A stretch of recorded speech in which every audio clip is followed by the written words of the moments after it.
దోశల చట్నీ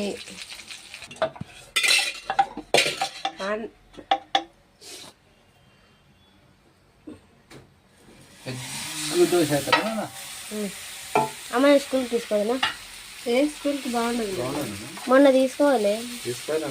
బాగుంటుంది అంటే బాగుండే ఎగ్ దోశ బాగుంటుంది. ఉత్త దోశ అయితే అన్నీ వేసారు, ఎగ్ దోశలే అన్నీ వేసింది. 3 ఎగ్స్ కలిపి వేసేసింది.